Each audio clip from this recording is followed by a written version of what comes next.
He tore it from the gate with fingers stiff from Frost the Lion's crest of Lord Ethelmerand, fed it to the flames to keep his wife from dying cold. Not for justice, not for revenge, for warmth, his wife, lying still, lips blue, body cold. A crime stitched in silver thread, burned inch by inch beside the woman whose lips no longer moved, and as the cloth turned to ash, she breathed. He didn't speak. Words had no place in hunger like this. He just sat by the hearth, watching the flames dance over stolen thread, praying the warmth would buy her one more hour. Now it was heat, and heat was life. Behind him, her fingers twitched. Brittle things, like twigs in snow, reaching for warmth she could no longer ask for. Outside, the wind howled like a beast denied its meal, and in that silence, he wondered if he'd burned his soul, too. He had nothing else to burn. Not the stool, not the door. They'd already fed the fire with pieces of their home. Night after night, until the walls began to vanish around them. Only the crest remained. The last thing his name still owned. His wife lay still, lips blue, body cold, breath thin as mist, and now even that was ash curling upward past her hollow face, where warmth had almost stopped arriving. The fire was dying now, lower, softer, like a voice forgetting how to speak. He leaned closer to her, too afraid to touch. Her skin was stone, her breath slower than before. Was it enough? Had the burning saved her, or only delayed the dark? He had nothing left. No food, no coin, no wood, just a name he'd already scorched, and a wife who might not wake. His mind wandered where his hands could not. What if she never opened her eyes again? What if the last thing she felt was the cold, not him? He should have stolen more, begged sooner, broken every vow, long before the frost claimed her breath. 100 thoughts swarmed like crows, loud, useless things, while she lay fading inches away, and still, he hoped, because her fingers had moved, because her story couldn't end in silence. Not like this, not for her. Then a flicker, her eyes fluttered, not open, not fully, but enough. Enough to hold the dim light of the fire and reflect it back into him. Her fingers twitched again, not just in pain, but in want, for warmth, for life, for him. He leaned closer, chest aching. "She can," he whispered. "She will, I hope." And that was all it took. Hope, cruel, quiet, alive, pulled him to his feet. He stood frozen before the door, not by the cold, but by what it meant. No man would survive that storm. Not barefoot, not hollowed by hunger, not even him. Even he didn't believe he'd go. Not really. He'd imagined it 100 times. But the fire had always stopped him, until now, because she sighed.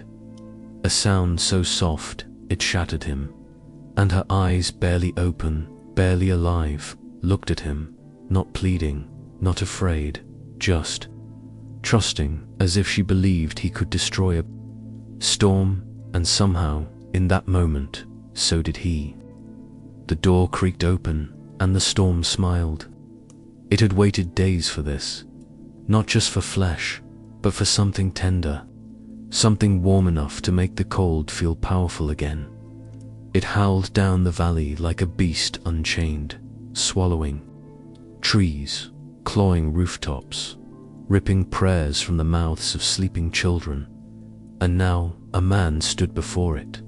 No shoes, no shield, just love bleeding through his ribs. It licked his face with frost, daring him forward, daring him to try.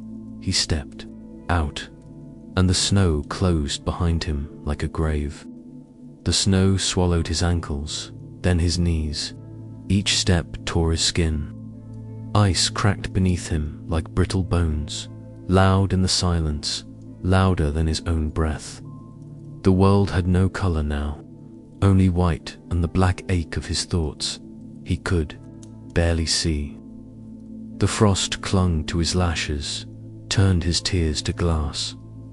But he walked, he didn't know where, didn't know if there was food, fire, or even kindness left in this world. Only that she was still breathing, and every step he took brought her one more moment, one more chance, even if it cost him everything. The wind tore at him, tried to strip him of thought, but memory clung tighter than frost. He saw her then, not pale and still on their straw mat, but laughing in the wheat fields, sunlight tangled in her hair. He remembered how she danced, barefoot after rain, how her hands smelled of dough and lavender, how she used to hum when hanging linens in the wind. They were poor, even then, but her joy made the cottage feel like a castle, and now, every breath he took was a vow to that life, to the warmth they once made from nothing. "I'll bring it back," he whispered to no one. "To the last ember, I'll bring it back." He crested the hill, knees shaking, throat dry, and saw it there beneath a blanket of snow. A cart, half buried, broken wheeled, tilted like a corpse mid-prayer. He ran, fingers numb. He clawed through snow and straw, desperate for a loaf, a scrap, anything. Then he saw it, a branded crate. The crest burned into wood. Lord Ethelmer's lion, grinning in silence. The cart was full once. Food meant for the village, left here, forgotten, or abandoned on purpose. His hands trembled, not from cold now, but fury. They had starved. While this rotted in snow, she had nearly died, while this sat beneath the same sky. He screamed, loud and ragged, until the wind stole his voice. Only 3 hours had passed since he last held her hand, if you could still call it that. It was stiff now, bone beneath skin, wrapped in a glove of death. He'd whispered her name like a prayer with no god to catch it. Just the crackle of frost forming on her lashes. She hadn't blinked now. The wind carved its laughter into his ears, mocking him, testing him. The storm wanted a body, and it had chosen him, a starving man with shaking legs and love still burning like a fool's torch in his ribs. The snow pulled at his boots like hands from graves, and still he walked, because her eyes had opened once, just once, and in them he saw something the storm could never understand: hope. The door groaned behind him as he stepped into the white silence, leaving her alone. A sin worse than theft, but he had no choice. The fire was dying, so was she. There was no more bread, no more salt, just a single root, half frozen, clenched, in his pocket like a relic of better days. And it would not be enough, he needed wood, something that burned long and hot. But the path to the forest was a death sentence now. Winds, thick as blades, trees, cracking like necks. Still, her fingers had moved. She had moved. He'd seen her chest rise once, just once, and in that moment, something tore open in him. A scream that didn't leave his mouth. A vow that no god asked for. If he could not feed her, he would burn the world for her. One board, one rope, one memory at a time. He stepped beyond the threshold, into a storm blacker than night, thicker than sorrow. It greeted him not with snow, but with laughter. The kind only monsters make slow, low, cruel. Wind coiled around him like ropes, dragging, daring, and he stood there, trembling, not from cold, but from something deeper. A fury stitched with prayer. The storm circled like a beast with too many teeth. It wanted to see what would break first, his body, or his faith, but he looked up, eyes burning, lips cracked, and whispered, not to the sky, but to her, "I will return." Then louder, to the storm, "I dare you. You think I am yours," he said to the roaring dark. Voice cracked, breath thin, "But I've walked through worse than you." The wind lashed back, a slap of ice, slicing his cheek. He did not flinch. "You are just cold," he muttered, "but she is warmth, and I will not trade her for you." The storm howled louder now, insulted. It tore at his coat, flung snow in his eyes, ripped every breath like claws. Still, he walked on, fists clenched, jaw tight. She once laughed beneath apple trees, he whispered, sang over water pots, danced when she thought I wasn't looking. His eyes burned as he spoke, not from frost, but from memory. "You will not take her, not while I can crawl, not while there's one splinter left to burn, not while my heart beats." And the storm paused, just for a moment, as if uncertain, as if listening. Then, as if angered by his defiance, the storm surged forward, a wall of white, screaming through the trees, tearing roofs from barns and souls from flesh. It did not want his words. It wanted his surrender.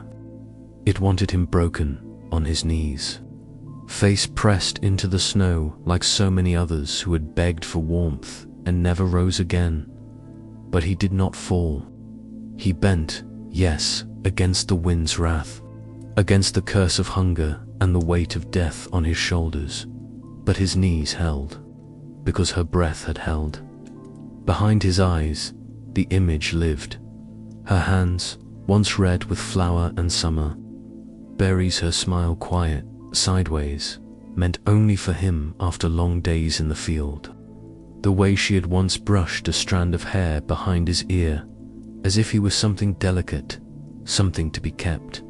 And so he walked, boots split open, blood threading into the snow, his breath now mist and pain. Each step a vow, the trees thinned, the path twisted. The forest, older than kings, older than the names of lords, groaned beneath the weight of storm and secret. Ravens fled before him. Even the night watched from behind bark and thorn. Still, he pressed on. "I buried our child in that field," he whispered to the dark, "with her name carved on birch." He stumbled, caught himself. "You took her. You will not take this." And from deep in the woods, something groaned, a sound not of wind, not of beast, but of old sorrow remembering its hunger. Still he moved, not because he believed he would make it, but because he must. Because she had twitched, because her eyes had tried to open, because her lips had moved. Not a word, no, just a shape. His name, perhaps. And if he had to tear through thorns with his teeth, if he had to offer up his flesh to fire, to frost, to godless air, he would, for love. For a body still warm, for the ghost of spring that lived behind her eyelids. There was only one place left, one door he had never dared touch again, because to touch it was to beg, to crawl, to remember the day he swore never to return. The Lord's storehouse, it stood on the hill like a sleeping beast, thick stone, walls black with soot and age, guarded not by men, but by silence, the kind of silence that waits to punish. He had once walked past it with pride, as a tenant, as a man who paid his dues, who bent the knee in harvest season and sang when he was told to. But they had taken his grain, taken his tools, taken his voice when they laughed at her thin arms and said she would not last the winter now. He came not as a man, but as a ghost of one, cloaked in frost and fury, eyes hollowed by hunger, heart armored by the thought of her breath against his chest. He crested the hill.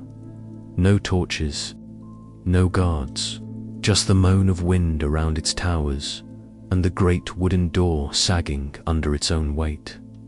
He stopped, chest heaving, blood dripping from his fingers, where the cold had split them open like overripe fruit. I was born on this land, he whispered to the snow, and I will steal from it before I bury her beneath it.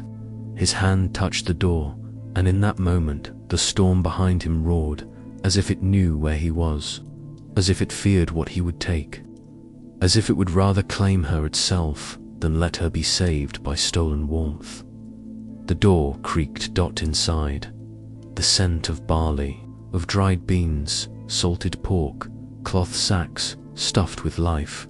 He swallowed, stepped forward, and with each step into the dark, his heart beat faster, not from fear, but from the taste of something almost forgotten: hope. Each step inside felt like betrayal. His boots pressed against sacred dust, the kind that never welcomed feet like his. Not anymore. It was warm here, warmer than outside, and that warmth struck his bones like a curse, because now he knew what he could not give her on his own, and what he must take. He moved like a thief, though his heart beat like a husband. Every creak of wood was a scream. Every rustle of sackcloth was a confession. He reached the first barrel oats. His shaking hands dipped inside, pulling out cold handfuls that smelled like survival. He could see her eating it slowly as he kissed the dirt from her fingers.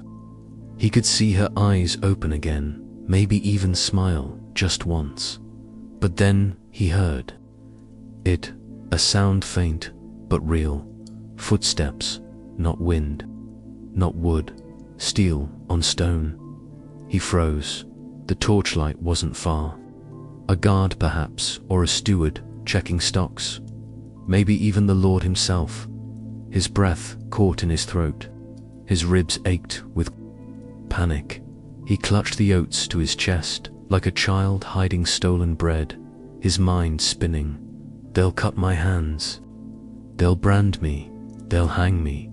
They'll leave her alone. Alone, alone in that freezing room. Alone in that bed she cannot rise from. No, no, no, no. He backed into the shadows, pressed between barrels, heart hammering like hooves. A thought whispered inside him, cruel, soft, deadly. Leave it, run. She's already gone. But then he remembered her fingers twitching, her lips blue and still whispering life. The way her eyes fluttered, like wings caught in wind. She wasn't gone, not yet, not yet.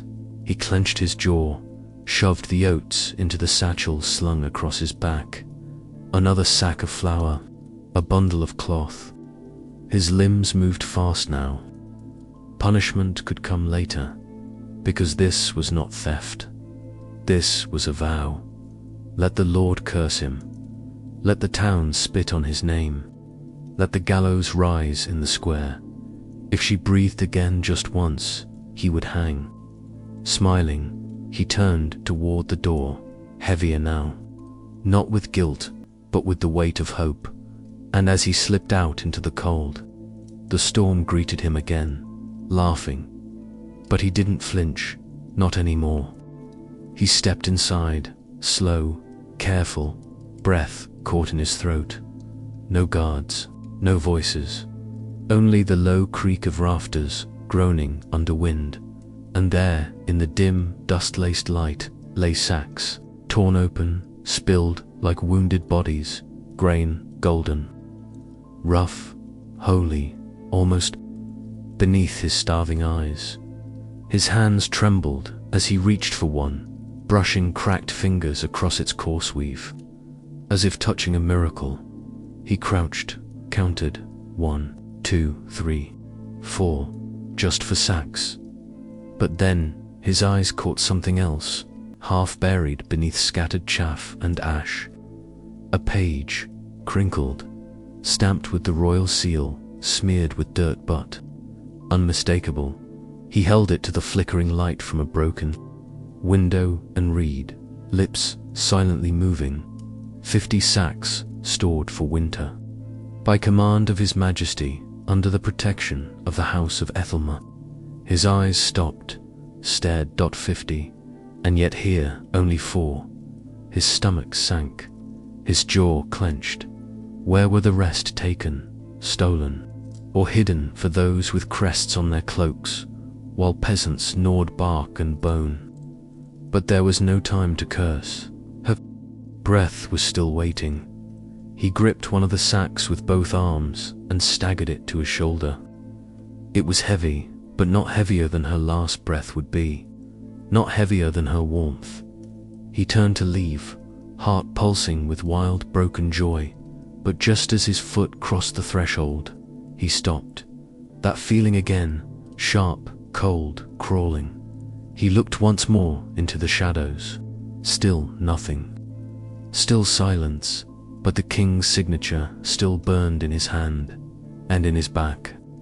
He felt the weight, not just of grain, but of theft, of truth, of consequences that would follow him like hounds. Still, he smiled a tired, cracked smile. Because she would eat, because she might live. And for love, he would carry far heavier things than stolen grain. The sack pulled on his shoulder like a dead man's weight, with every step. The grain inside shifted a soft, traitorous rustle that echoed louder than thunder in the empty alleyways.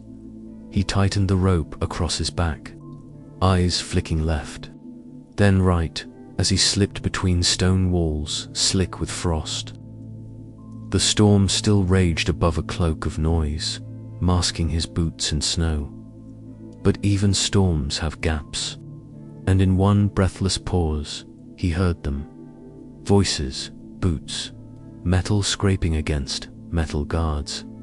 Not many, 2, perhaps, maybe 3, laughing, stamping feet for warmth, one complaining about missing supper, but their voices were too close. Too close to the store he had just robbed. Too close to the life he carried on his back. He ducked behind a cart, pressed himself into its frozen shadow. Every breath he held was a flame in his lungs. Then a shout, sharp, distant, but drawing nearer. They'd found the door open. He had minutes, maybe less. His eyes scanned the alley, the icy barrels, the low wall crumbling with rot, the old smith's post with rusted iron scraps. A thought, madness, really, but madness was better than morning. He dropped the sack softly behind. The cart pulled a rusted hook from the ground and slipped into the fog like a shadow with teeth.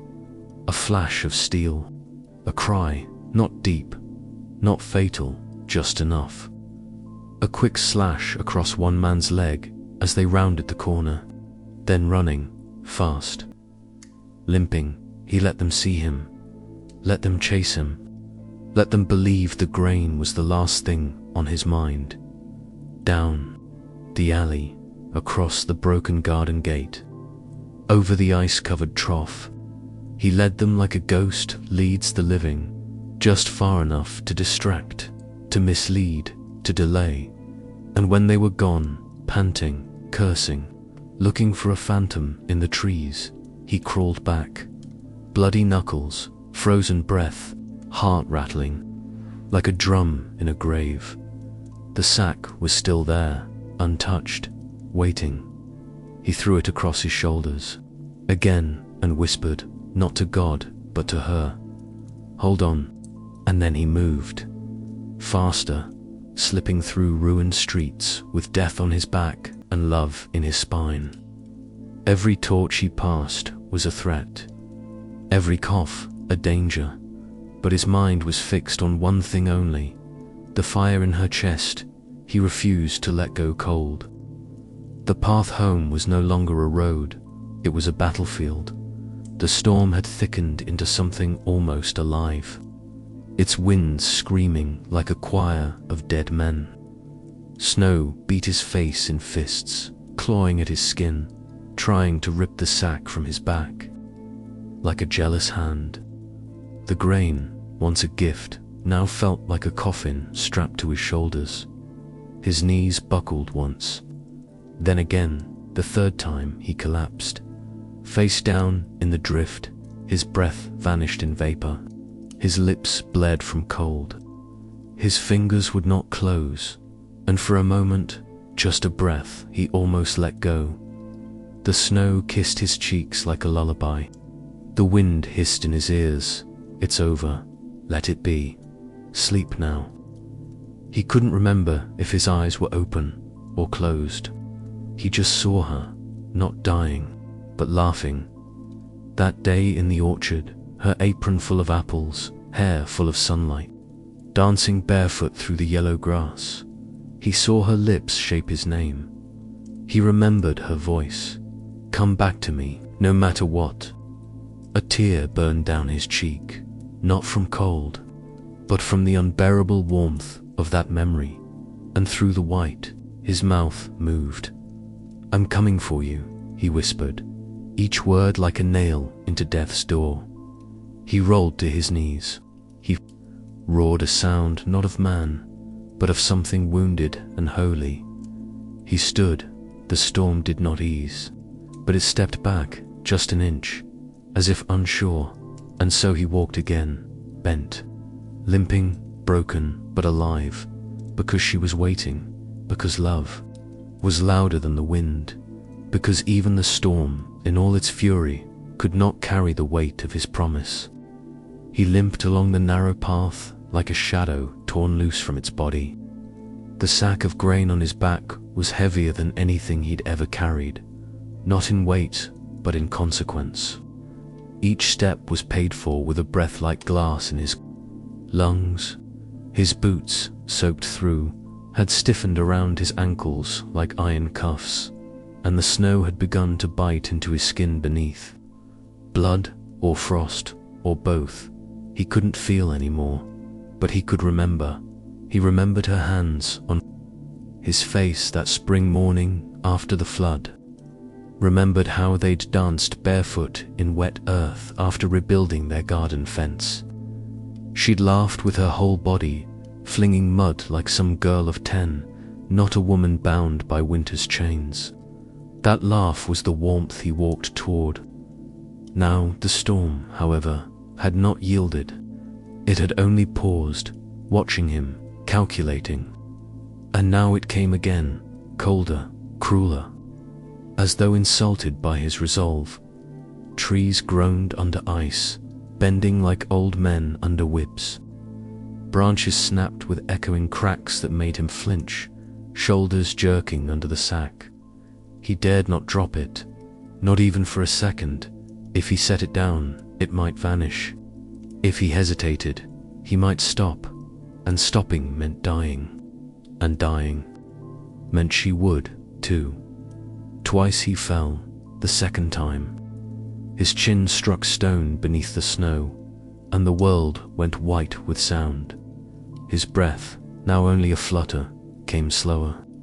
He lay there, curled around the grain like a father shielding a child, frost clinging to his lashes, beard stiffening with icicles. For a moment it was quiet, a lull or an invitation. He felt the pull of rest like a mother's lullaby, soft, tempting, sweet. But her voice came then, not from behind, not from memory, but from inside, a murmur deep in his ribs. Come back, it said. Come home. He lifted his head. Blood spilled down his cheek where the rock had torn it. His lips were cracked open in 3 places, but his eyes, they burned like the hearth they once shared. He rose again with numb fingers. He adjusted the sack over his shoulder, staggered upright, and spat into the snow. You'll have to bury me standing, he said to the storm. The wind screamed back. It hurled snow so thick it became a wall. It pulled at the sack like greedy hands, and it mocked him, whispering lies in every gust. She's already gone. You were too late. All you've stolen is your own grave. But he walked. He walked with bent knees, dragging feet, shoulders curled inward as if to shield not only the grain, but the last fragile piece of himself, the part that still believed. He thought of what he'd seen in that granary, 4 sacks left when 50 were promised, and that torn parchment on the floor, the king's seal barely legible in the frost. They'd taken the rest, carted them off for the feast at the castle. The nobles would eat and sing tonight, while the village starved beneath their windows. He had no regrets, not for tearing the seal from that grain, sacked on, not for breaking the lock with a rusted iron pipe, not for leering that guard to ward the cellar with a thrown stone, then slamming the door behind him, not for bleeding now, hidden beneath the cloak of the storm, walking deathward with one stolen hope on his back. Let them hang him, let them brand his name a thief, a traitor, a low-born wretch, but let her live. That was the bargain, even if she would never know what he'd done, even if, come spring, she would bury him beneath the thawing soil. Puzzled by the grain that had come from nowhere and the silence that followed it, it was near dawn when he saw the shape of the roof, their home little more than a hut, half covered in snow but standing. Smoke no longer rose from its chimney. He thought for a moment that she might be gone, that his defiance had been too late, that the warmth he'd risked everything for was only memory now. His feet quickened. He stumbled forward, nearly losing the sack, catching himself just before falling again. His hands, raw and red, scraped against the wooden door. He opened it. Inside, silence. His eyes adjusted to the dark. There, beside the cold hearth, wrapped in every scrap of cloth they owned, she lay still, too still. He dropped the grain, fell to his knees beside her. Her lips were cracked, her cheeks pale, sunken. She had not moved. He hovered above her face, not daring to touch, afraid that if he did, she would crumble like old paper. "Please," he whispered, "I came back." He reached for the coals beneath the ash, praying some spark still lived. Nothing. He tore the grain sack open, pushed some aside beneath it. From his coat he pulled the last thing he'd carried besides her hope, a bit of dry kindling from the granary's beam, stuffed beneath his shirt to keep it warm. With shaking hands, he struck flint against stone, twice, 3 times. His vision blurred again and again, until the spark caught the fire, hissed and blinked. He fed it slowly, like a dying bird. Then he reached for her, lifted her as gently as he could, and cradled her beside the fire, rocking slowly, muttering fragments of old songs, half prayers, things they'd once spoken when life was easier than dash. Her eyes moved, not open, not yet, but fluttering, beneath lids like paper. He froze, then she breathed. A small breath, but it was there. He bent close. "Stay with me," he said. "Please, stay." And she did. It had taken 3 days for her color to return. 3 days of silence, broken only by her shallow breathing and the sound of him grinding stolen grain into rough meal beside the hearth, 1 handful at a time. His fingers were cracked, nails blackened, muscles too sore to steady the stone, but he ground. Because she stirred when she smelled the heat of porridge. She hadn't spoken yet, but her eyes followed him now. They were still glassy, and he knew death had not gone far. It lingered, just beyond the rafters, perched like a crow on the thatched edge of the roof, watching them both in hunger. But she lived. For now, she lived. The 4th morning, she whispered his name, no louder than smoke, leaving a candle, and he wept, quietly, by the window where the snow had stopped. But fate, like hunger, always comes for what it is owed. He should have known by the stillness of that morning how even the crows seemed to avoid the eaves, how the sun broke the horizon in a straight blade of gold to clean.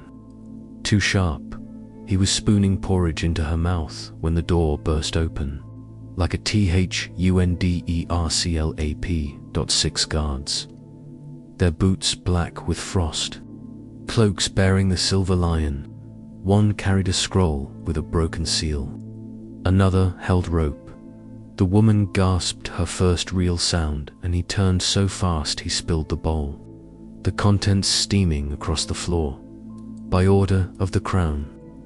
The lead guard growled, "You are under arrest for theft of royal grain." The room spun. Her hand reached for his. His didn't move. His voice cracked like old wood. It was for her. She was dying. There were sacks left, no guards.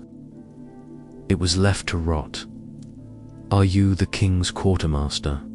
The guard sneered. "Do you ration what is royal? Speak again and we'll bind your tongue before your wrists." Behind him, one of the guards kicked over the pot on the fire. The flames hissed in protest as hot iron met ash. "You'll come."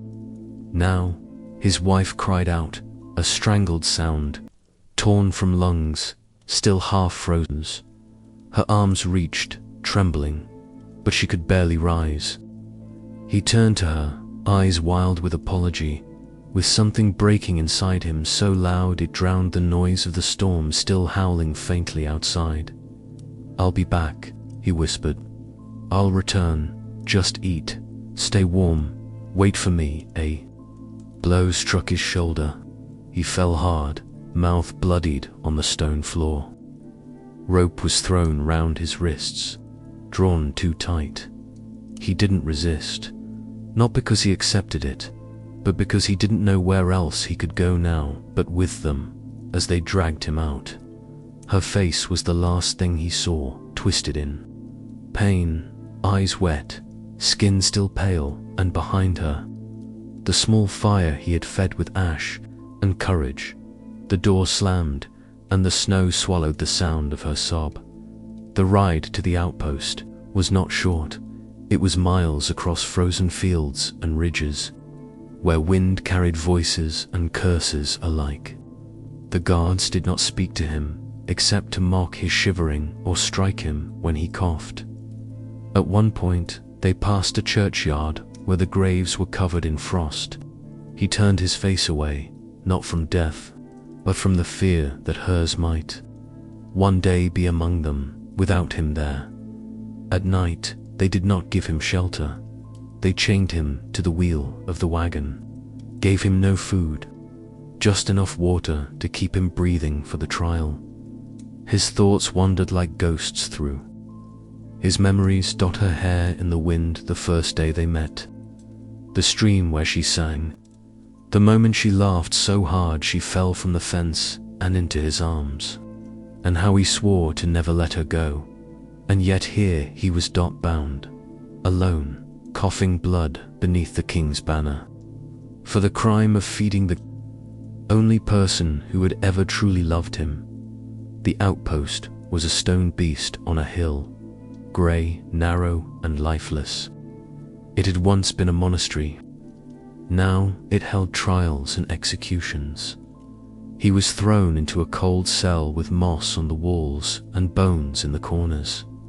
The guard who brought his meal, a crust of bread too hard to bite, spat near his foot. "You should have let her die," the man said. "Would have spared yourself." He didn't respond because the guard was wrong. He would have done it again, even if it cost him everything. Because in that moment, with her lips blue and breath vanishing, she was already halfway to the other side. And love, true love, does not stop at the edge of reason. It walks into storms with nothing but a cloak and a name. The trial was short. There were no advocates for peasants, no scribes to record the truth, only a judge with tired eyes, reading from scrolls that smelled like wax and blood. "You stole from the royal stores," the judge said. "This carries the sentence of 10 years of labor, or, if deemed traitorous in nature, the rope." "I stole for warmth," the man answered. "Not for profit, not for rebellion, only for her." The judge leaned forward. "Then you've made your wife your crown, and your crown is not law." The gavel fell. 10 years. In the pit mines of Morro Deep. When they chained him to the prisoner's cart, he didn't cry. He looked to the sky instead. The same sky that had watched him burn a crest for love. The same sky that had dared him to defy the storm. The same sky he had spoken to as if it could answer. And perhaps it did, because the day he was taken, snow began to fall again. But not the biting, sharp flakes of punishment. These were soft, gentle, almost like ash from a fire long dead. The day began not with light, but with dread. From behind the wooden bars of his cell, the man could no longer tell the difference between morning and night. The stone walls around him wept with damp. Each breath he took tasted of mold and regret. His back ached from the cold floor, and his fingers, still bloodied from carrying the grain sack through the storm, no longer felt like his own. But none of that mattered, not compared to what waited beyond these walls. She was alive. That was the only fire left in his chest, the only reason his heart hadn't already gone still. They had let him see her once, when death seemed only hours away, when her breath was shallow, her body cold, and her spirit near the veil. But she opened her eyes faint. Fluttering eyes faint, reached a trembling hand for him. Just for a second. Just enough, and now she breathed without struggle. She sat up, the women said. She wept, asking for him. But he was behind bars, accused of a crime that could end in the noose. The guard's boots echoed down the corridor. "Stand, you're summoned." He did not answer. He could barely rise. The pain in his ribs hadn't faded, since the storm tossed him like a leaf against the cliffside. His leg dragged behind him, but still he stood. Not for them. For her, he was dragged through the castle's lower courts, through stone halls, lined with faces, spectators, villagers, men who'd spat at his name days before now, stared in silence, unsure. Some had seen what he did, some believed him, but most feared the word thief. In this kingdom, stealing grain in winter was like killing kin. 2 ironclad guards led him into the great hall of justice. Torches crackled from the walls. Banners hung like judgment from the rafters. The floor was swept clean, but the scent of old blood and incense lingered. At the high seat sat the king, and beside him, the judge, the same judge who had sealed his sentence. A man dressed in velvet and law, whose eyes were always to still. His wife sat in the gallery above, pale, wrapped in shawls, her hands wringing the fabric like prayer beads. She did not cry. She watched, fierce and silent. Their eyes met. That alone gave him breath. The king leaned forward. "Bring the accused." He was shoved forward until he stood in the center of the court. "You are accused of theft in the highest degree," the king said. 50 sacks of royal grain, marked and sealed, taken from the sovereign storehouse. Do you deny it? "I took 1 sack, the man answered, voice shaking. "Because my wife was dying." Gasps from the crowd. But the king held up his hand. The judge stepped forward, holding papers. "Your Majesty," he began smoothly, "I personally investigated the theft. All records point to this man. The seal was broken, his footprints in the snow, and there," he pointed to a parchment, is my report. All 50 sacks gone. The grain is missing. Do you swear this before the throne? The king asked. I do, said the judge. He is a desperate man. He stole from the mouths of the kingdom. Silence held the room like frost. The king stood slowly, and then a sound, a crack, like firewood splitting. The king's palm struck the judge's cheek so hard that the man reeled backward. The hall gasped.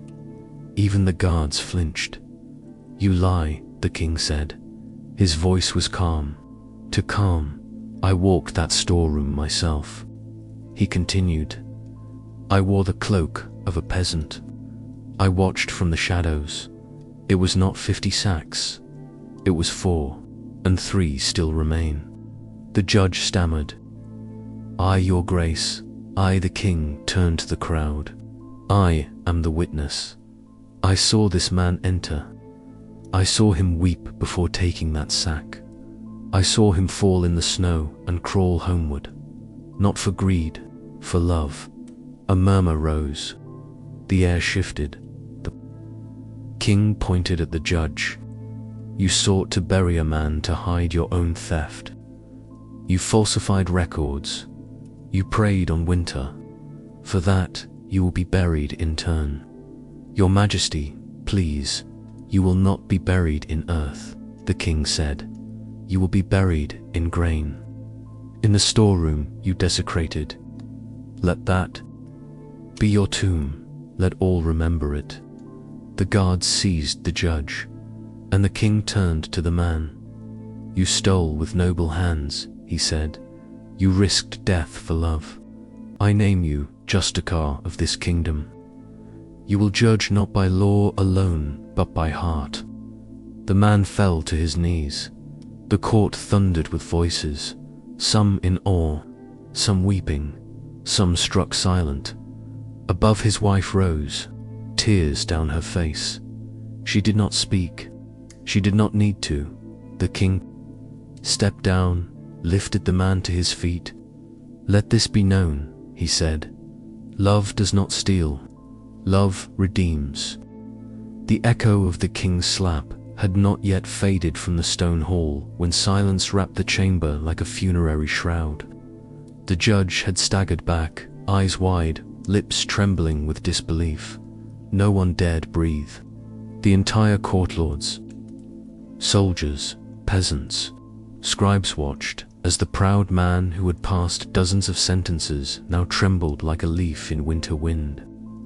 You will be buried, the king said, voice low but sharp as a drawn blade, not beneath earth, but beneath grain. In the same storehouse you stained with lies. The words fell like a divine sentence from a higher realm. Even the guards exchanged stunned glances. None had expected this. The judge fell to his knees. Your Majesty, please, I am your servant. I have given my life to law and to the throne. This man stole from your granary. This man, the king interrupted, rising to his full height, chose death to keep another breathing. He walked through frost and fury, not to steal, but to save. While you, Judge Emmerich, sat behind tapestries, fattening your pride and ledger.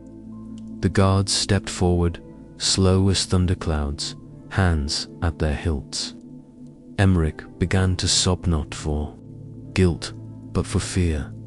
The man the one once called thief, now called innocent, stood still, chest heaving, eyes locked on the king. He hadn't spoken since the declaration. He had not asked for vengeance, only breath, only the return of the woman who had smiled even when starving. The king turned to him now. Come, you must watch the end of this, not as a punishment, but as proof. They walked slowly, not in a parade, but in a funeral march. The path to the granary was lined with villagers, their eyes unsure. Many still remembered the news of his arrest. Their minds were like muddy roads, unable to clear themselves quickly. But when they saw the king beside Him, when they saw the judge bound in ropes, many wept.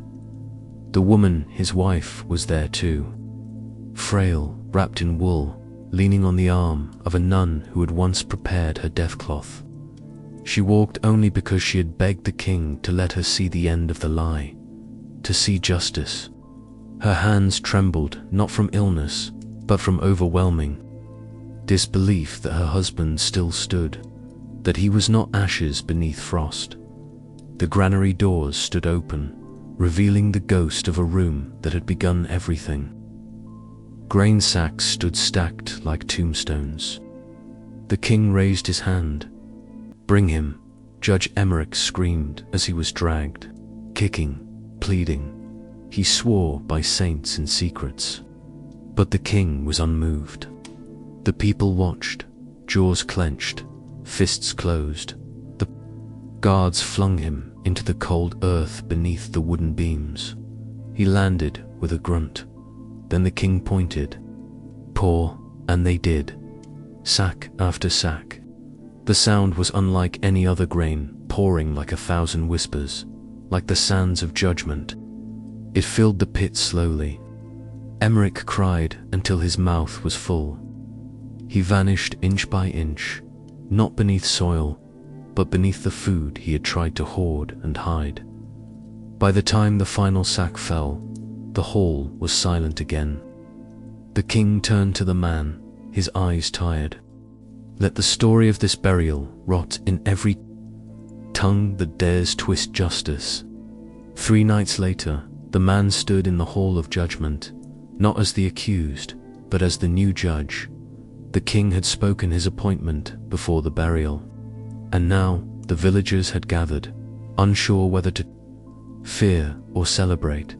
His wife sat beside the hearth, still weak but stronger with each son. She had not spoken much since the trial, but she had taken to smiling again. That was enough for him. He stood tall, not like a lord, but like a man who had seen death and still bowed to life. He looked over the crowd.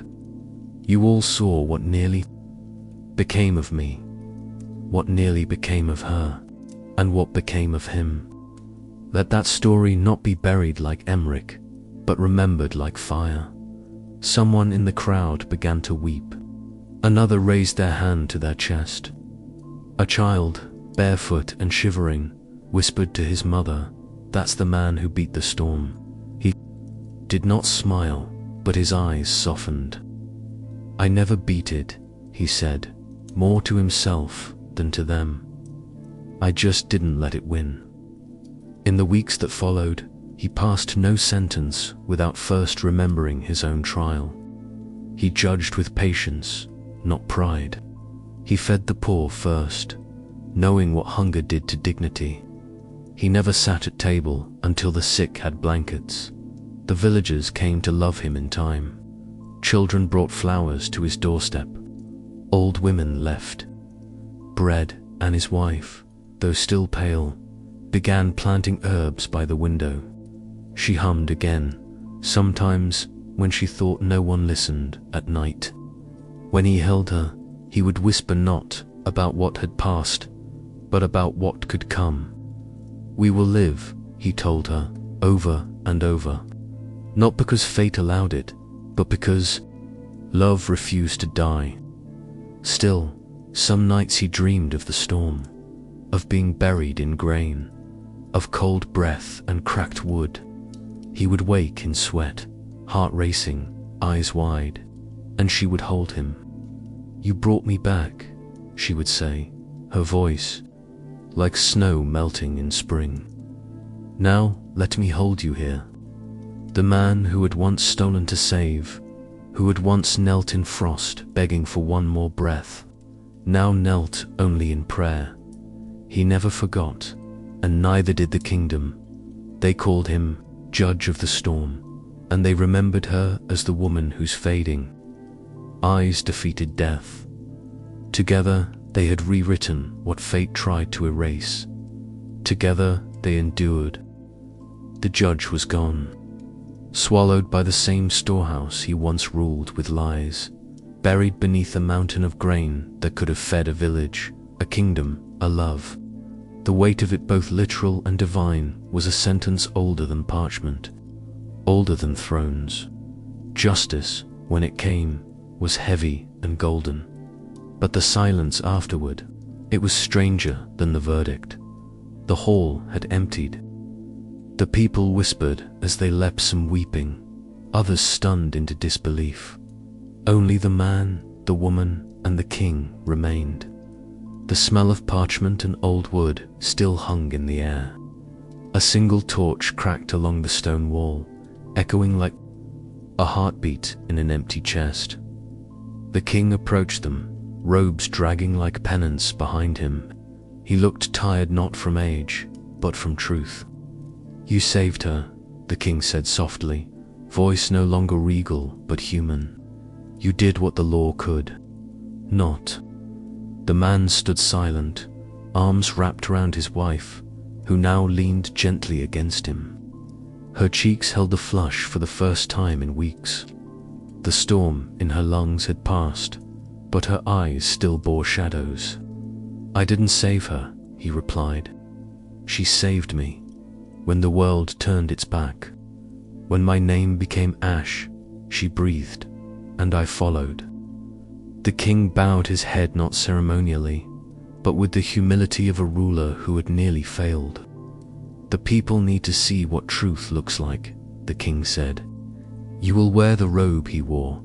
You will take the place of the one who wronged you, not for power, but for remembrance." He reached into the folds of his cloak and withdrew the seal once held by the judger-carved disc of brass, still warm from the fire of judgment. "This belongs to you." The man did not reach for it. He looked to his wife, whose thin fingers now held his own. She nodded. Only then did he extend his hand. The grain store was sealed, not with iron or stone, but with memory. The king had it boarded with heavy oak and painted a warning across its face in every known tongue. "Here lies a liar. Beneath the bread of the poor, let none steal what feeds love again." No one approached it. Even the rats fled its shadow. But the man, now a judge, passed it often, not out of vengeance, but because it reminded him that love survives where judgment fails. His first case was simple. A shepherd boy had stolen eggs from a monk's coop to feed his fevered sister. The monk wanted penance. The boy wanted forgiveness. The people wanted a lesson. He listened. Then he opened his cloak and removed a small pouch. He handed the monk 10 coins. "This pays for every egg your hen will lay this winter." He turned to the boy. "But you will plant grain beside the church and tend it daily. When it grows, the flour will feed the sick. Your sister first." The boy nodded, stunned. The monk bowed. The people cheered. It was not law, it was memory. Months passed. The seasons softened. Snow melted into fields. The same apple trees beneath which she once laughed now bloomed again. And she, the woman who once danced with death in her lungs, began to walk each morning through the market. People called her Lady Hope, not out of mockery, but reverence. She spoke little, but her smile was enough. Every day, she left bread at the chapel steps and a handful of grain beside the sealed storehouse. When asked why, she said, "Because love still hungers." One night, the man returned home late. His hands were stained with ink and judgment. The seal hung heavy on his belt, but his shoulders bore no pride, only weariness. He entered the cottage, where firelight curled around a clay bowl of stew and a single candle burned by her stitching. She looked up.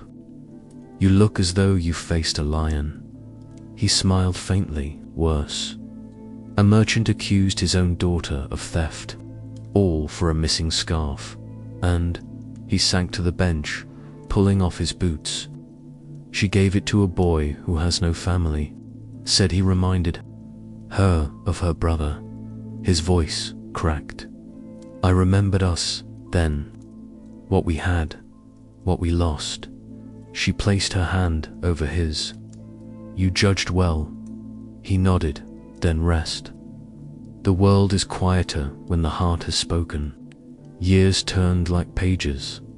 Children born during the storm grew up, hearing their tale, not as legend, but as warning and hope. Some said the storehouse wept when it rained. Others swore grain still shifted beneath the floorboards. But one thing all agreed.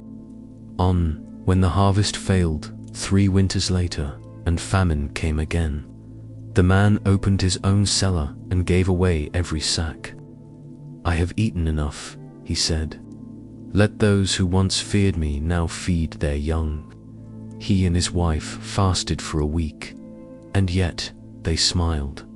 For love, once fed, does not hunger the same. On the final day of his years, when snow began once more to gather like breath upon the world, he sat beside her on the bench beneath the tree. Her hair was silver now.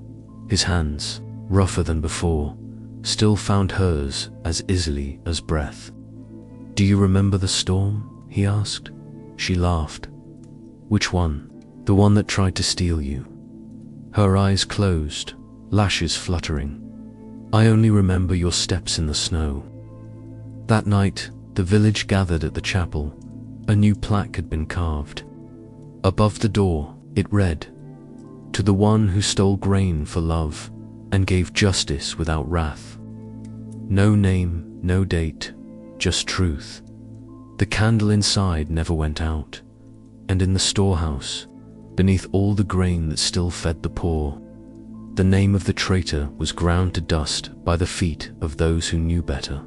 And far away, in the king's private hall, a small parchment hung behind his throne.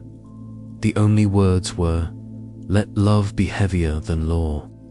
He never explained it. He never had to, for everyone remembered the storm, and the man who walked through it,